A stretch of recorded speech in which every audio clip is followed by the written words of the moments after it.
Find out, how does Sterling compare to what United already have in their squad? Well, yesterday night on Soccer Special, Troy Deeney on the panel said if Raheem Sterling was to make the move to Old Trafford, then he would be better than what they already have in those positions. So very interesting to then compare them. Just worth noting before we look into some of the players here, Ahmad, who of course has been playing a right midfield, or right wing I should say, for United, he of course didn't play too much last season, so he's not here, but we'll show you three other options United have at their disposal. Looking at games played, of course, Raheem Sterling played quite a lot for Chelsea last season, whether that was on the left wing or the right wing. Compared to the others, they all played a decent amount of games, but let's go on and find out a bit more about how they performed last season in the Premier League. Raheem Sterling got a few goals last season, and he has done consistently for Chelsea last season.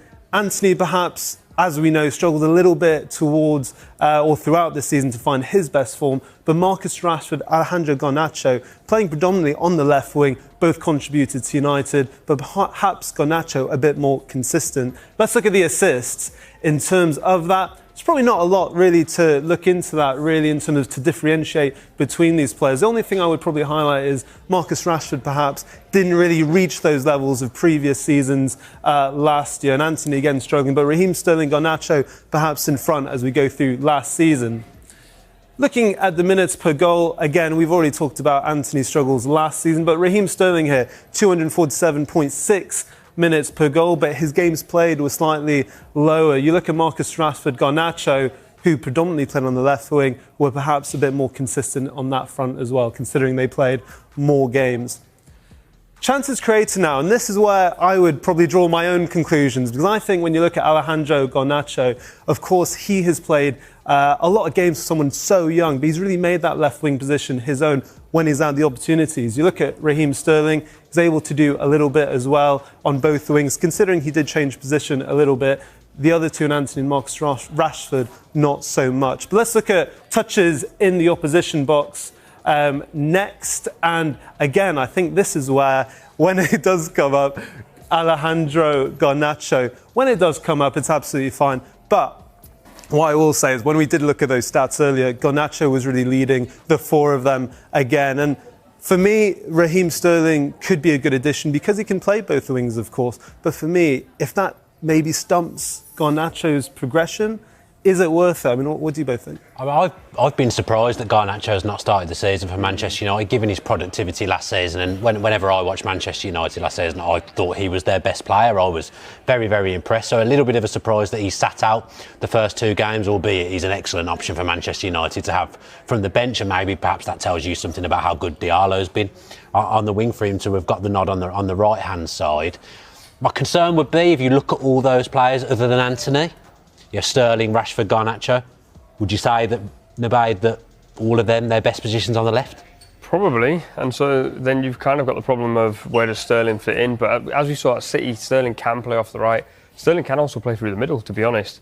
I think the big key difference for me is he's a goal scorer, and Garnacho, although I completely agree, is probably Manchester United's most dangerous forward.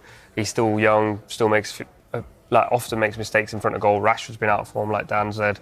And then Anthony, as you've seen by the stats, isn't someone who's going to score goals for you. So Sterling might be the one that gets them into double figures from a forward perspective, and that might be useful. But as you just said there, I don't know if an out-and-out left winger is exactly what United need at this point. Do you think maybe they're earmarking Sterling to be on that right-hand side based on what he did for Manchester City that couple of years where he played right, stayed very wide and came into the box and got on the end of things? And it was the same with Sane on the other side. But it's obviously very different doing that for Manchester City in that team to what Manchester United are at the moment. And even in those first two games, I'm still not really sure what Manchester United are. Well, Erik ten Hag has said that he's gone on record saying that he wants United to be the best transition team in the world. So does that suit Sterling? I wouldn't say so. Sterling, that Manchester City period, sort of benefited from back post chances, lots of balls being put into the box. United don't put the ball in from the left-hand side because unless Shaw's fit, which he hasn't been, Mazraoui's he's two-footed, but he's a right-footed left-back. He's not going to be someone who gets down the line and crosses it in. And then in transition, Raheem Sterling is not as quick as he once was. He's definitely going to be someone who's going to be waiting for chances to come his way in and around the box. I actually said this a few years ago, that I feel like long-term he might end up being a fox-in-the-box centre-forward. So I don't know whether Manchester United and the transitional signing of Sterling makes much sense in terms of what they're trying to do. But I think it sort of speaks to the fact that, yes, they've got Sancho, and they sort of want to let Sancho go. Can we get someone in place? I mean, we've been talking quite a lot there about Raheem Sterling, Jadon Sancho. Obviously, Chelsea aren't the only team in the race for Sancho, because Juventus is still pushing to sign the player. They're expected to propose a loan deal that would incorporate a loan fee plus a percentage of the wages that they would be able to pay. Juventus's proposal would require United to cover a portion of Sancho's salary. It's thought United would require the loan fee as well to be a substantial one. How have United got on in terms of sales, Dan? Yeah, I mean, it's really interesting, actually, when you look at it, because we were talking a bit earlier about Scott McTominay getting close to his move to Napoli, and also Hannibal confirming his move. But when you look at what United have done in the last decade, it's really interesting reading, because actually, with McTominay's fee going through, this is actually their second best window in the last decade in terms of sales.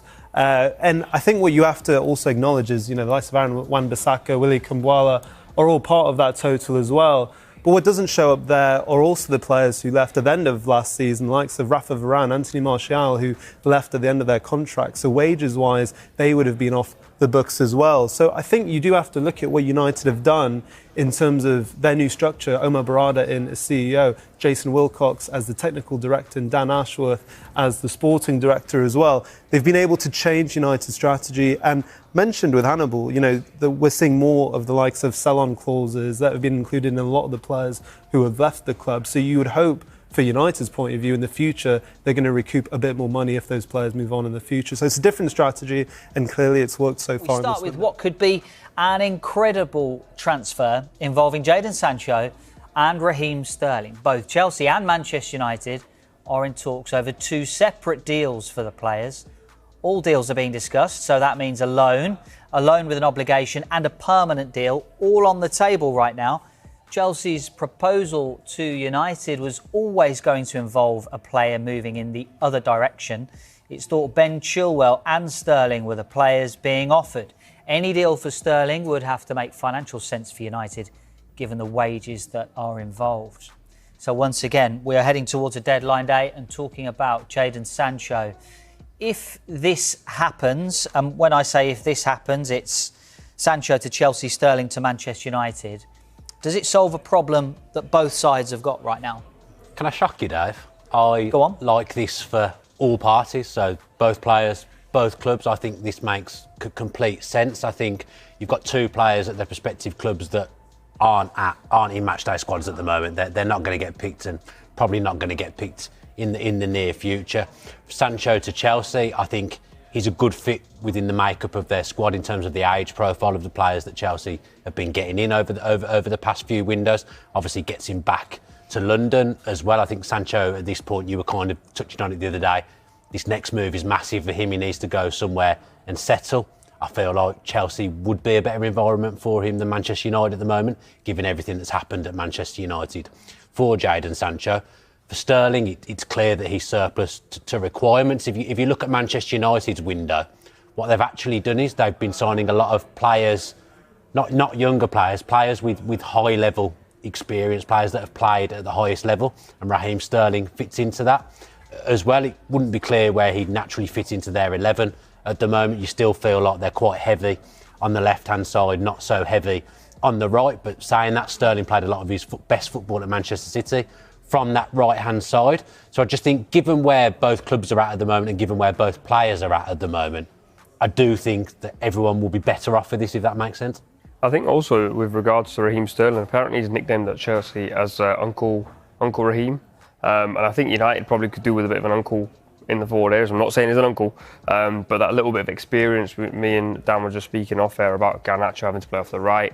Rashford still sort of being talked about as a youngster, and then two young strikers as well. You bring in someone like Sterling, who knows where the goal is, has scored for England, scored for Chelsea as well, to be fair, and Man City. Feels like a transfer that will really benefit him and also the rest of that front line. Former striker Troy Deeney said on this channel last night that Sterling is better than everything United have right now.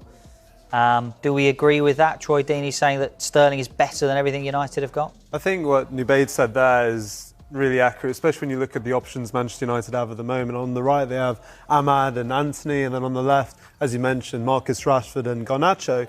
I think the obvious comparison perhaps Troy Deeney would be looking at is Marcus Rashford. He started the last 2 Premier League games, and I think when you compare his statistics to when Raheem Sterling joined Chelsea in 2022, you know, they're pretty similar in a lot of ways. You look at the goals, of course, Marcus Rashford has a few more, assists are similar.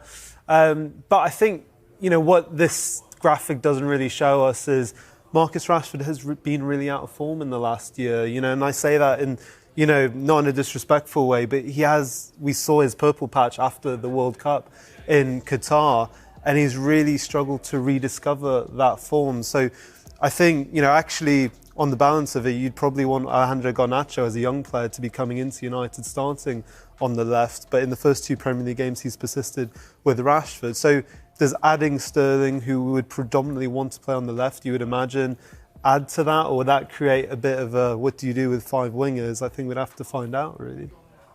Yeah, it was interesting, those stats, I think, from the comparison anyway between Rashford and Sterling since Sterling joined Chelsea. I think, you know, Dan touched on it a little bit there as well a moment ago, talking about environment for Sancho. You know, it feels like it's over for Sancho at United right now. What type of environment do we think that Sancho needs to thrive? I think it's really difficult to tell, to be honest, because he goes to Borussia Dortmund, a club where he really thrived, where he sort of made his name, and I thought that environment was perfect for him. So in my mind, I actually thought that would be his eventual destination. Obviously, then Ten Hag mentioned that they've patched up. Don't know how true that was, looking at the evidence now. But then he goes to Chelsea, and where I agree with Dan to an extent in terms of like player profile could make a lot of sense. There's a lot of players at Chelsea that play right and left, meaning he's leaving United where he's competing with Rashford and Garnacho, and now he's going to Chelsea where he's competing against potentially Palmer, Noni Madueke, Pedro Neto.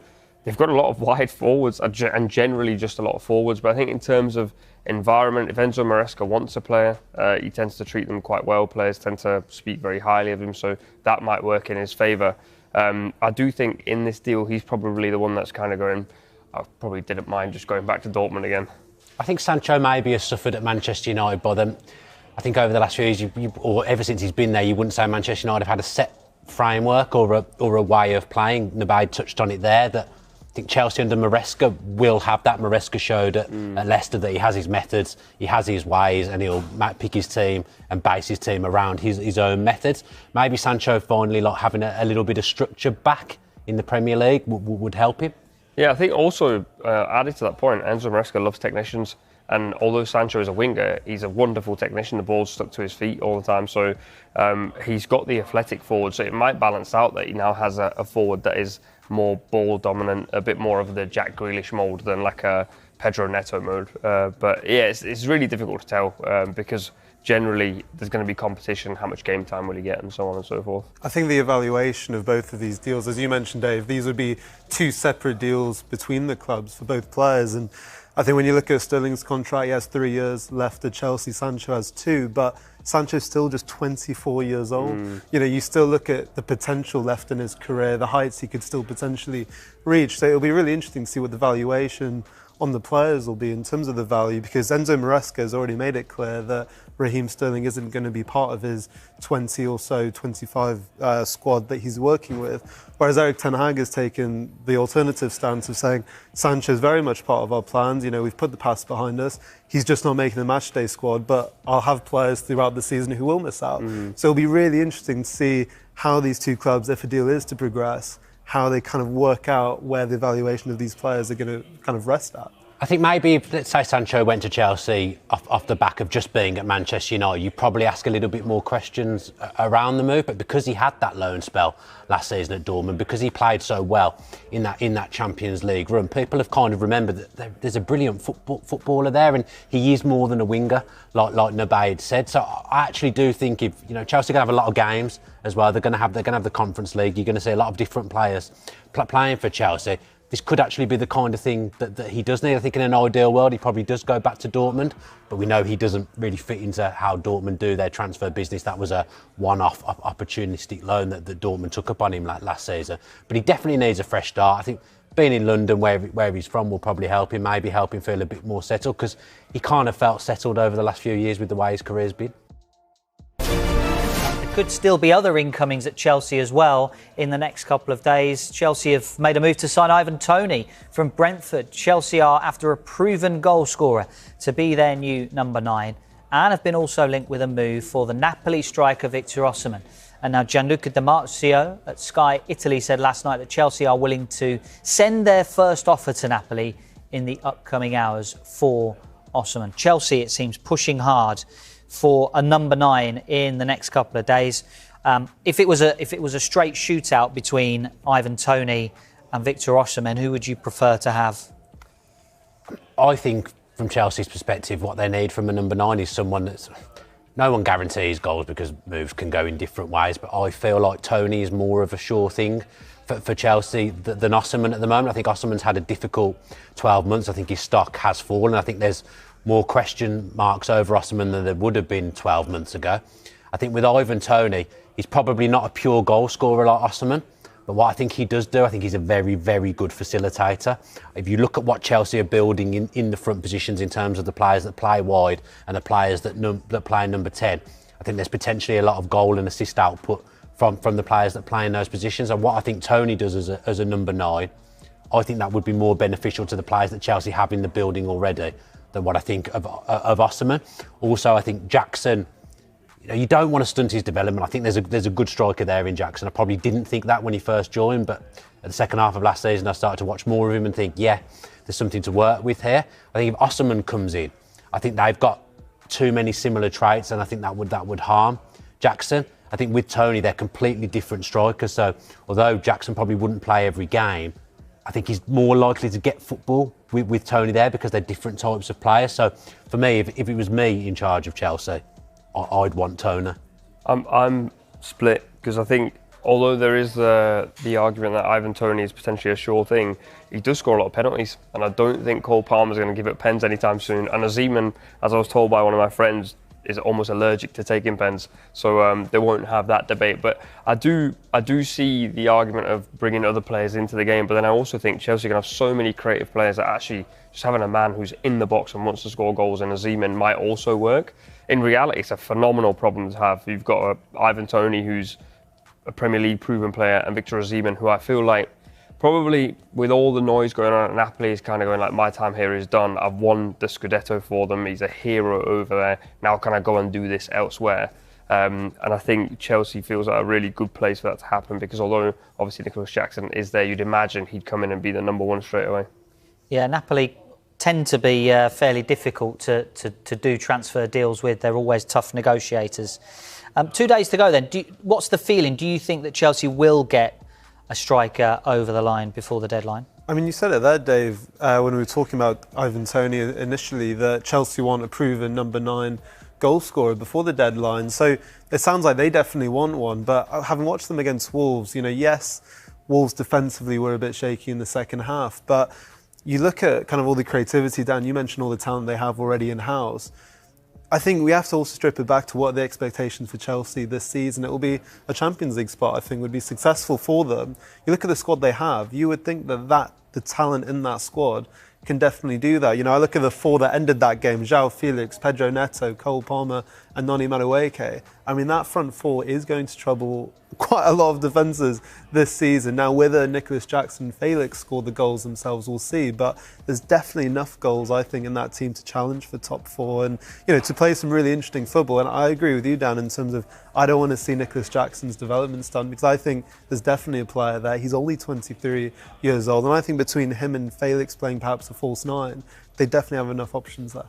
I'd say the only slight problem that Chelsea might have is, when else are you going to have a number 9 like Osimhen or Ivan Toney actually available to buy when there's not that much competition? I think the temptation is probably where Chelsea are going.